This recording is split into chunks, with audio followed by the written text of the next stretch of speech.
আইনানুগ প্রক্রিয়ার মধ্য দিয়েই ফ্যাসিবাদী মাফিয়া সংগঠন আওয়ামী লীগের রাজনৈতিক ভাগ্য নির্ধারিত হোক। তাদের বিরুদ্ধে আওয়ামী লীগকে রাজনৈতিক দল হিসেবে বিচারের মুখোমুখি করা যাবে। বাংলাদেশের সংবিধানের আর্টিকেল 47-এ সেটা বলা আছে, ব্যক্তি এবং সংগঠন উভয়েরই বিচার করা যাবে গণহত্যা এবং মানবতা বিরোধী অপরাধের দায়ে। সুতরাং বাংলাদেশের সকল কিছুরই হিসাব নেওয়া হবে, ন্যায় বিচার নিশ্চিত করা হবে। আমরা চাই আইনানুগ প্রক্রিয়ার মধ্য দিয়েই ফ্যাসিবাদী মাফিয়া সংগঠন আওয়ামী লীগের রাজনৈতিক ভাগ্য নির্ধারিত হোক। আমরা এক্সিকিউটিভ অর্ডারে, প্রশাসনিক আদেশে কোন রাজনৈতিক দলের রাজনীতি করাকে, নিষিদ্ধ করাকে আমরা সঠিক মনে করি না। এটা জুডিশিয়াল প্রসেসের মধ্যে দিয়ে যেতে হবে, আইনানুগ প্রক্রিয়ার মধ্যে দিয়ে যেতে হবে, সেটা আমরা নিশ্চিত করতে চাই।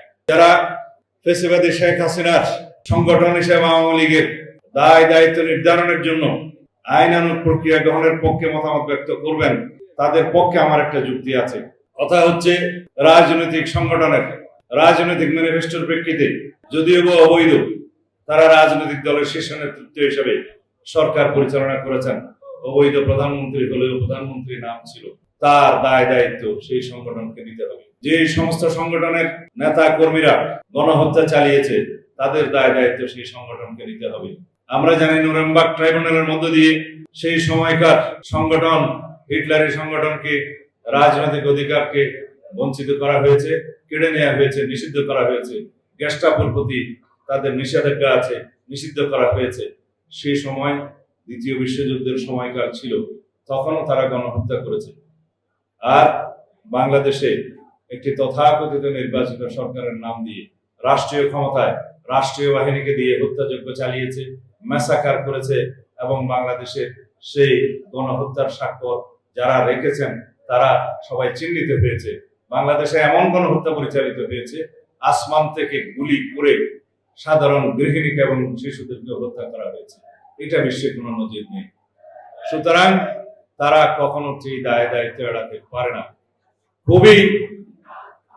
খুবই লজ্জিত হই যখন এই ফ্যাসিবাদী গণহত্যাকারী আওয়ামী লীগ এবং তার প্রধান শেখ হাসিনা এবং তাদের দলীয় নেতা কর্মীরা এই গণহত্যার জন্য তাদের ন্যূনতম কোনো অনুশোচনা নাই, ক্ষমা প্রার্থনা তো দূরের কথা, জুলাই যোদ্ধাদেরকে তারা অপরাধী হিসেবে তকমা দিচ্ছে। তারা বলছে যে জঙ্গিবাদী তৎপরতার মধ্য দিয়ে তাদেরকে নাকি রাষ্ট্র ক্ষমতা থেকে সরিয়ে দেওয়া হয়েছে। এই যখন অবস্থা, তারা আবারও বাংলাদেশে রাজনীতি করার স্বপ্ন দেখে এর চাইতে ঘৃণিত, লজ্জিত আর কোনো বাক্য হতে পারে না। আমরা সবাই ঐক্যবদ্ধ থাকবো স্বৈরাচারের বিরুদ্ধে। আমরা গণতান্ত্রিক ভাবে, সাংবিধানিক ভাবে এই দেশের রাষ্ট্র কাঠামো এমন ভাবে সংশোধন করব যাতে বাংলাদেশে আর কোনদিন ফ্যাসিবাদী শক্তির উত্থান না হয়, উৎপত্তি না হয়, উৎপাত না হয়।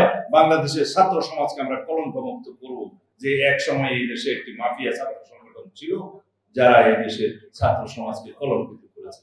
এই দেশের ছাত্র সমাজের ইতিহাস বড় উজ্জ্বল, রক্তে লেখা ইতিহাস। সেই ইতিহাসকে তারা